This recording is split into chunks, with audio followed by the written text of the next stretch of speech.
Mercoledì 10 gennaio, San Milziade Papa. È il 10° giorno dall'inizio dell'anno, ne mancano 356 al termine. Il sole sorge alle 7:49 e tramonta alle 16:47. La luna si leva alle 7:22 e tramonta alle 15:13.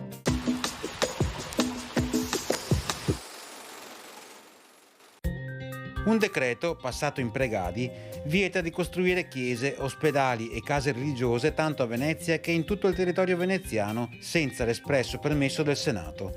Questo pena il bando, la perpetua prigionia e la vendita di fondi a profitto del pubblico erario.